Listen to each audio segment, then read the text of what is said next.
My name is Colin. This is going to be a few laps of Buttonwillow number 1 counterclockwise. This is showing the student line in a 95 Integra Type R.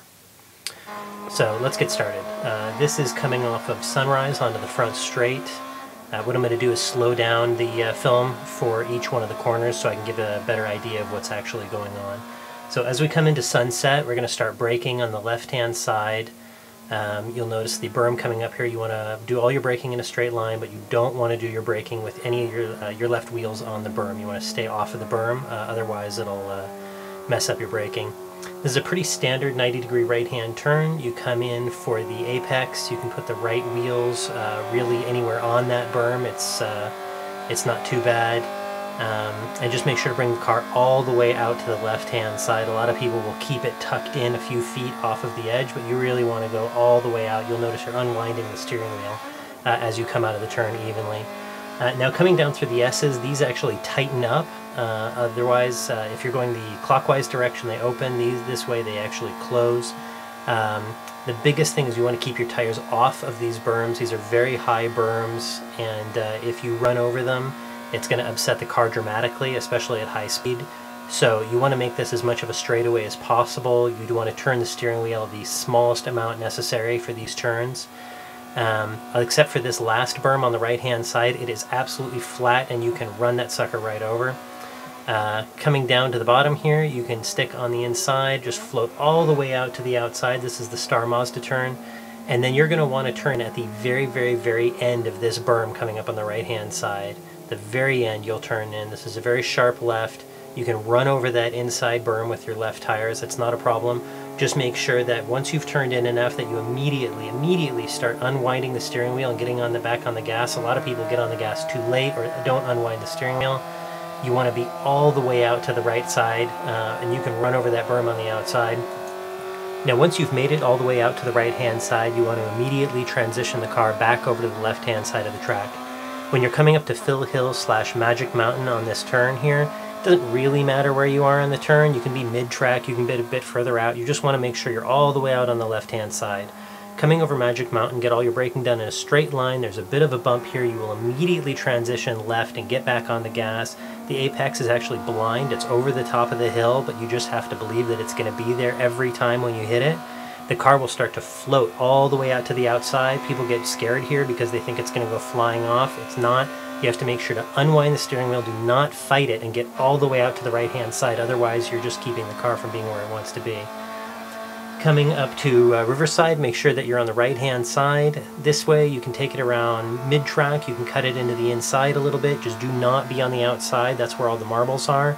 There shouldn't be a lot of steering wheel movement through here, coming through the truck stop and up to the bus stop. You should float the car all the way out to the outside and then try to bring the car back over to the left-hand side. You want to be all the way over to the left coming up to the bus stop. There will be a little bit of braking, a teeny bit of downshifting, but then immediately back on the gas. This is a very fast right. You can run over that berm back there on the right-hand side, all the way out to the left, and then continue up to Club Corners. Coming through here, same thing. You want to be all the way over on the right-hand side. There should be at least some gas here. Do not be on the brakes. Do not be off the gas. You want to keep the gas on in order to weight the back end so that you have some traction. Bring it all the way out to the right side. Don't fight with the car. Now there's kind of a fun hill here, and as you'll remember from physics, you are going to get the most amount of braking done when the car is compressed. That's when you're getting all the traction. So do all of your braking here as the car is going downhill. This is a pretty early apex coming through here. You can run over that inside berm. However, you will note that this track gets a little slippery, especially later in the day when it gets hot, so do be a little bit careful. Bring it all the way out to the right-hand side. Now these cotton corners, I've said in other videos, I hate these corners more than anything. You intentionally have to screw them up. You have to go all the way on the left-hand side for the first corner, then cut immediately over and go all the way on the right-hand side. And I'm slowing this down so I can show you what all the way on the right-hand side means. Then immediately cut left. And all you've done there is screw up the first two corners intentionally in order to get that last shot out the door so that you can get down this straight fast. Now coming down the I-5, you're going to want to be about mid-track. A little bit wider is okay, but the off-ramp coming in the counterclockwise direction is a bit evil. It's a very, very, very late apex. You essentially wait till you think that you should absolutely turn, wait another second, and then you finally turn. So there's some cones on the outside that'll be there, but they won't always be there. You can't really aim at them.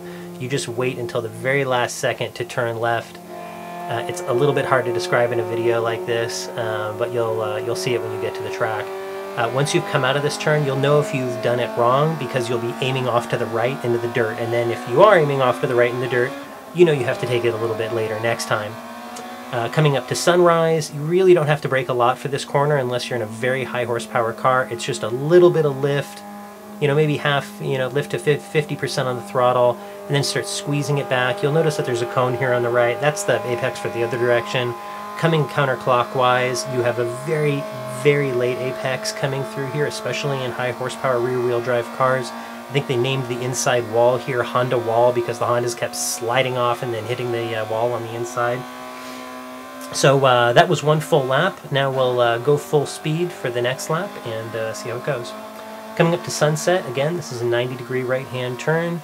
Brake in a straight line off the berm. All your braking done in a straight line. Bring it in, right two wheels on the berm. Unwind the steering wheel all the way, get all the way out to the outside. I'll say it again, you paid for the whole track, use the whole track.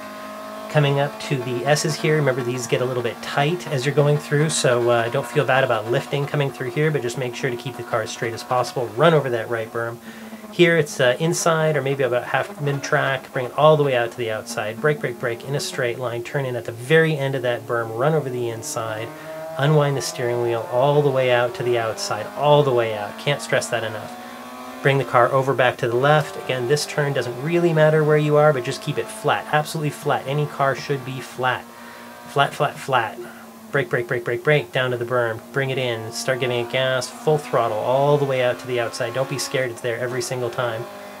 Alright, coming up to the next turn, you just want to make sure that you are all the way on the right to this. You can let off, you can brake a little bit, but remember that when you turn in, you should be on the gas through here to keep the back end pressed down into the ground to get traction.